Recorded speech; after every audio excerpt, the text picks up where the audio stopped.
On the Ring Central hotline is Shaun King, Yahoo Sports NFL analyst. Ring Central providing easy-to-use cloud phone solutions for your workforce and business communications made simple. For more information, go to ringcentral.com. Shaun, how you doing this morning? I'm good. And before we get started, when you get Gary on later, tell him I said thank you. He won me a fantasy matchup this week. He was outstanding. Nice. You know what? You and Samter have that in common because I didn't know Gary Barnidge before the season started, but obviously he's had a couple of really good games. But when you look at a guy like that, and Samter, by the way, has him on his fantasy team as well, so he won some – I don't think he won anything yet because it's the season-long fantasy. But how does a guy like that come out of nowhere, or at least seemingly come out of nowhere? Opportunity. I Yeah. mean, you know as well as I do. I mean, there are a bunch of guys that have talent that either are behind guys that are better or either on teams where the system doesn't really accentuate what they do well. And, think about this. We probably still wouldn't know who Gary Barnidge was if Jordan Cameron had stayed in Cleveland. Good point. He defected to Miami, and he probably should have stayed in Cleveland because Josh McCown has been playing great. And Shaun, how do we explain Josh McCown? Because he looked, remember in Chicago, he looked really good in relief. Then he goes to Tampa, and he looks as bad as any quarterback in the National Football League. He comes here to Cleveland, and it's a new system. He's trying to learn it. He's basically here to be the mentor for Johnny Manziel to push him along the way. He wins the job in camp, starts the season off, gets a concussion. I'm just rehashing this. Johnny goes in, it, sparks the Browns to a win, and now everybody's calling for Johnny.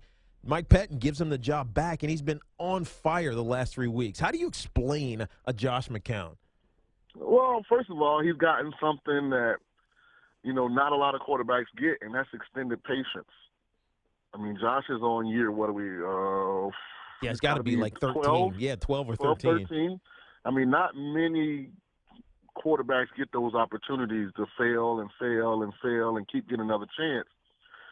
So he's at a point now in his career where, the game should be really slow for him. He's always been talented. I played with him in Arizona in 2004. Yeah. He's just kind of always been inconsistent and prone to turn the football over.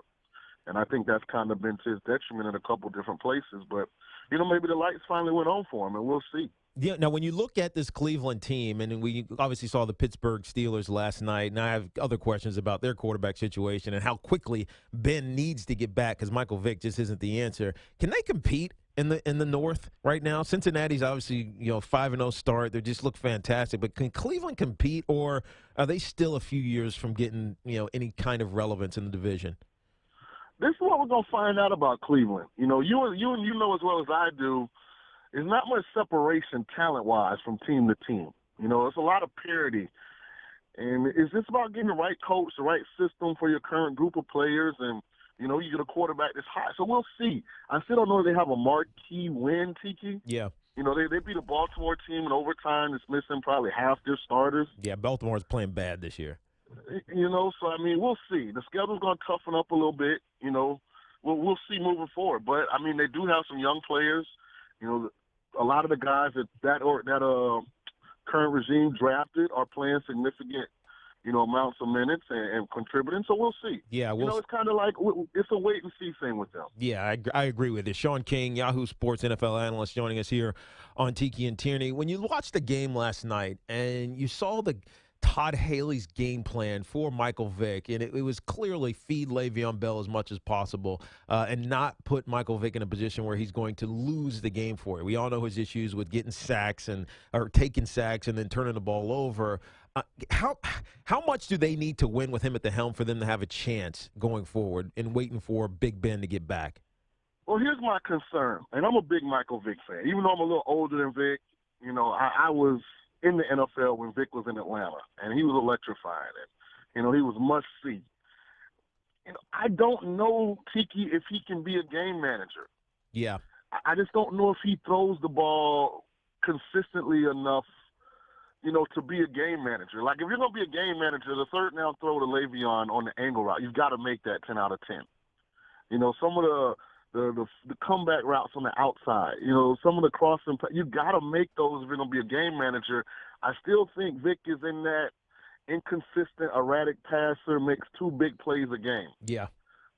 And when And I don't know if that works for Pittsburgh, but I hope it does. 'Cause yeah. I like Mike and I like Tomlin. No, I do too. Now, Mike Tomlin, I mean, I guess he's selling out here. Their record on the season's 2-2. You're down to the 2-inch line, whatever it may be, and you go instead of kicking the field goal and going for it. You go for it. You know what I mean? Go for the tie. You go for it. You hand it off, direct snap to Le'Veon Bell. He gets in. Where is Mike Tomlin in his thought process about this Steelers team? Is it we have to win whenever we get the opportunity because we know we're not good enough with Vic under center? Yeah, the one thing I know about Mike, he was here in Tampa with us, and he's a good friend of mine. Shout out to the Noops all across America. Thank God for signing the building. He embraces truth. So you won't have to tell Mike that Vic wasn't playing very well previously in that game. And the last thing he wanted to do, with the injuries they had at safety, was give Phillip Rivers another chance to get on the field. And he knows on the road with this quarterback not playing well, you got to try and win it right there. Yeah. Because you're probably the underdog. No, you're not probably. You're definitely the underdog if that goes to overtime. Shaun King here, Yahoo Sports NFL analyst, joining us. Matt Stafford, and I'm going to hit you with a bunch of quarterbacks here, but Matt Stafford, he's been, for lack of a better word, inconsistent. He has been non-dependable in big situations, multiple interceptions in 3 out of 5 games this year so far. And for the first time in his career, a head coach, and it was Jim Caldwell in this case, benches him. Is that the right move for a guy like him? Absolutely. And here's why it's the right move. Stafford actually came out and said it caught him off guard. Now, a reasonable person that has actually watched Detroit play these first 5 weeks of the season would surmise that Stafford hadn't played really well. Well, he played his worst game of the season in Arizona, the Arizona game. Now, for a guy that's never won anything in his career, to feel that he was caught off guard by the way he's played thus far this year, with his team being 0-4 and him playing terrible in the 5th game, that speaks to the entitlement that Matthew has. And I think that's one of the biggest issues.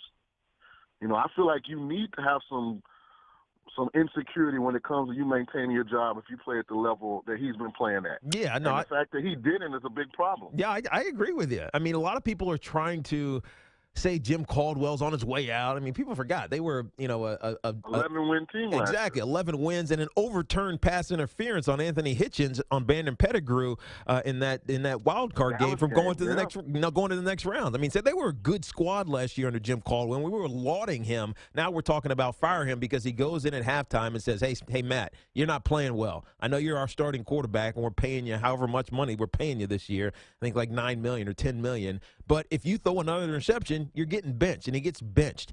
Is Matthew Stafford long for the Detroit Lions, or should they part ways? Because there's a growing, sentiment that in order for them to really go forward, they got to get a better signal caller. I think it's a decision that if you're Martin Mayhew and you're Jim Caldwell, ownership would have to sign off on it.